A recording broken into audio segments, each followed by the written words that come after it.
Dew on the seedbed, a warm egg in the palm, smoke off your own chimney over a quarter-acre you finally answer to.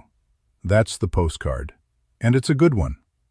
But that same quarter-acre already ate 2 seasons of savings before it grew a single carrot. Ask Del Marsh outside Stowe, Vermont, who sank a full year and thousands of dollars into that gap between the picture and the mud. No romance, no scare stories, just plain numbers and a rule the land has tested for centuries.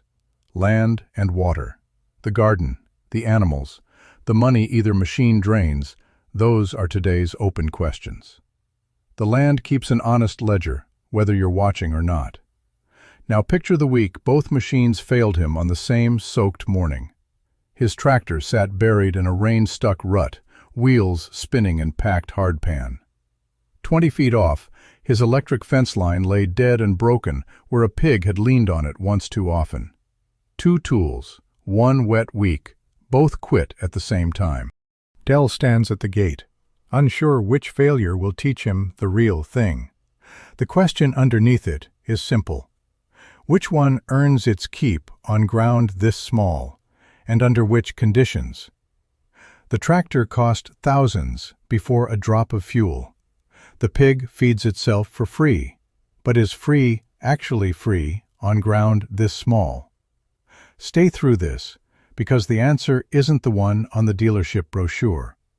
And it starts almost 2 centuries before either of them stood on that mud. Because a pig, on a working farm, was never just meat in a pen.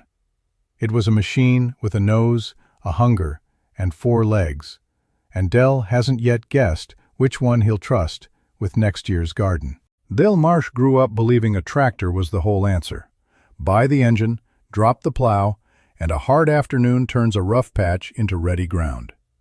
That is the picture the dealership hangs on the showroom wall. A picture is not a price.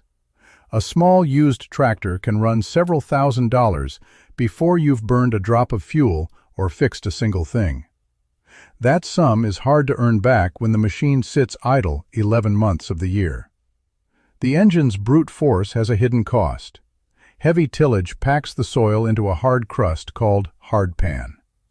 That layer can make it tougher for water and roots to push through for years after. You buy power. You inherit a scar. Now look over the fence at the animal doing the same work for nothing. A pig's snout can work several inches down into packed earth, loosening a small plot that would take a person hours with a shovel. It runs on scraps and forage, not diesel, so it fuels itself on whatever the land already offers. The tractor waits for a full tank. The pig just gets hungry. None of this is new. The Homestead Act of 1862 handed a settler 160 acres, a plot the size of Del's whole world, 600 times over. Work the land and prove it, not own the biggest machine standing on it. The deed rewarded labor, not horsepower. So Del sets his ledger book on the seat beside the fuel gauge and opens it to page 1. The gauge already reads low, near the red. The page stays blank. Not yet. The number he owes for that tractor is still waiting on a blank line. Del Marsh looked at the brushy edge of his lot the way most people look at a full sink. Clearing it meant hours bent over a shovel, prying weed roots out of packed ground one at a time. That's the honest picture of garden prep, and it wears a person down before the first seed goes in. But he had another tool in mind, one with a snout instead of a handle.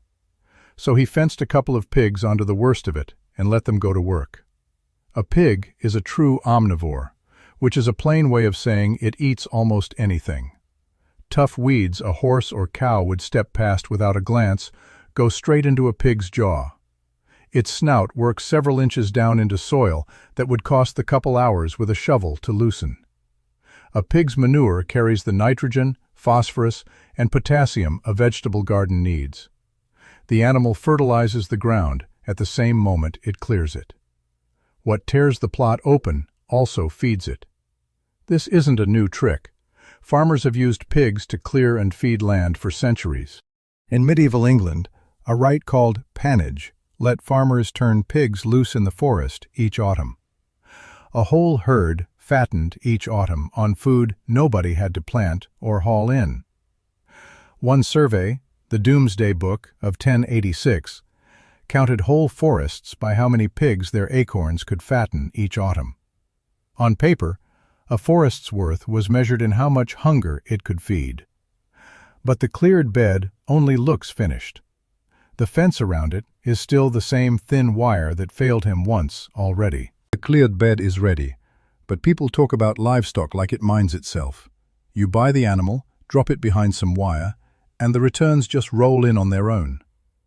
Del Marsh knows the wire is the lie in that sentence.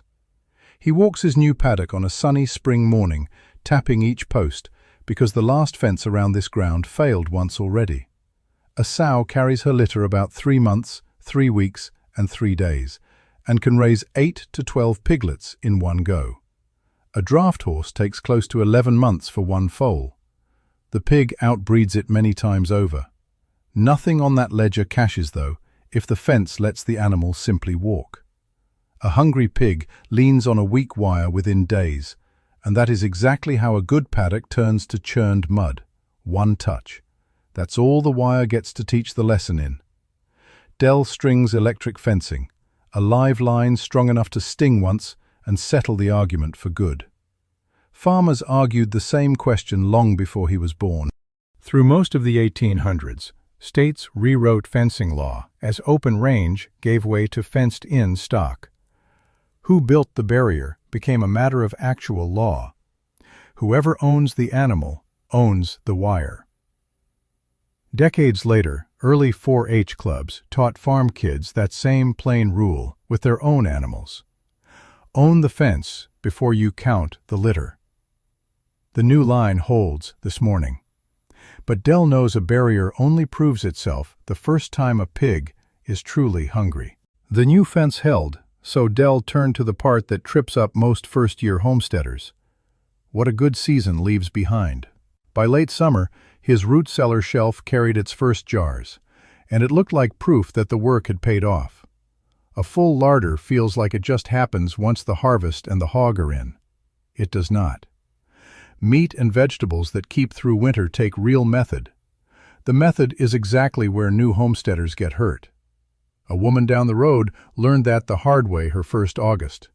She canned green beans in a plain water bath, the same gentle pot her grandmother swore by for pickles and jam. Green beans are not pickles. Low-acid vegetables need a pressure canner. A water bath never gets hot enough to kill the botulism spores sealed inside the jar. She read that on a flyer, not from a hospital bed. Cheaper way to learn it. This whole caution is newer than the cellar shelf in front of him makes it look. Around 1809, a French confectioner named Nicolas Appert found that food sealed in a jar and boiled would keep for months. Nobody understood why for another 50 years, until germ theory finally explained his kitchen trick. The idea crossed the Atlantic within a generation, feeding whole winters off cellar shelves. The heat is old. The pressure gauge on the counter is the only part that is new. So Del counted the jars into weeks, 40 of them, about a full winter of suppers, and not one line of what they cost him. The shelf looked like a good season. The ledger under it still owes him an answer.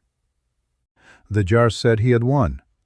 2 weeks later, the field handed him the invoice, and the tractor was sitting in it up to the hub. He had bought that engine to end the labor problem for good.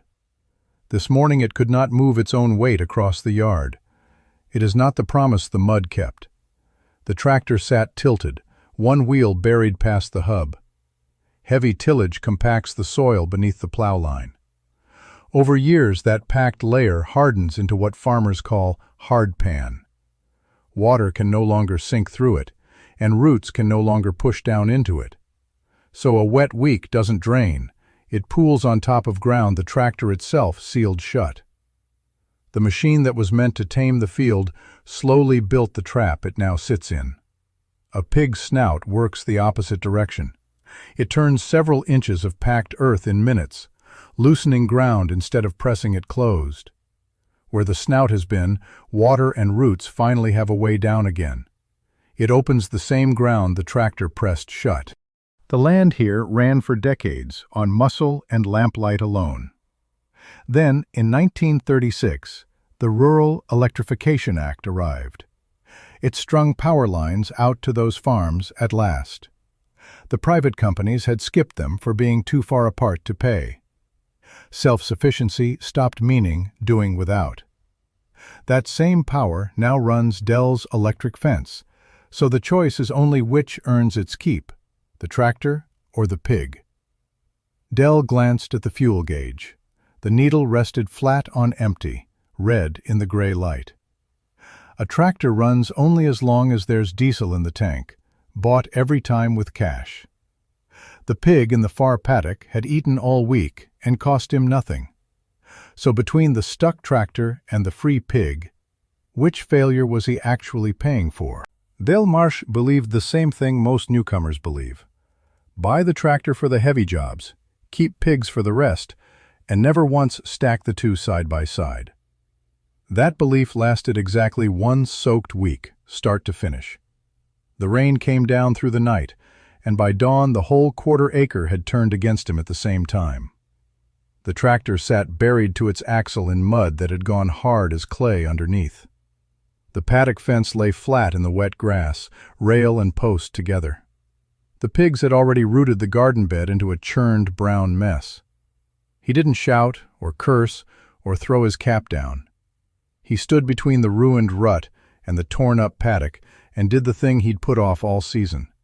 He opened the ledger to the blank page and started writing the numbers down. The tractor alone had cost him roughly a year of groceries, and that was before a drop of fuel went in. The pigs, by contrast, cost nothing to feed once the land itself was theirs to root. But the tractor's tillage had packed a hard-pan layer under the plow line. That packed earth was why the wheels lost their grip. The pigs had a different failure. Left too long on one patch, a pig will root down past the topsoil and turn a garden into a gully. Both tools broke in the same 7 days for the same reason. Neither had been used with real method. A generation learned this the hard way.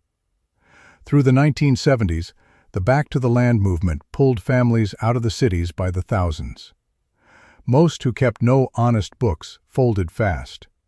Romance doesn't drain a mud rut. So which one was Dell actually settling up with come morning?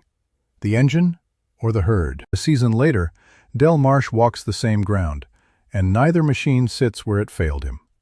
He never picked one over the other. Remember the gully a pig tears when left too long? So he rotates them onto fresh paddock every week or two, and the ground works, then rests. He keeps the tractor idle in the barn for exactly one job a year. That job is the one no snout can do. The tractor left a hard-pan rut. The pigs, left too long, tore a gully. Power without method wrecks the ground either way. The tractor earns its keep on a quarter-acre for about a single afternoon each spring, hauling what a pig cannot lift. The rest of the year the animal feeds itself on scraps and brush, tank dry. That is the honest split, and Dell finally wrote the number down. Look at the rut again, the one that swallowed the tractor to its axle last spring.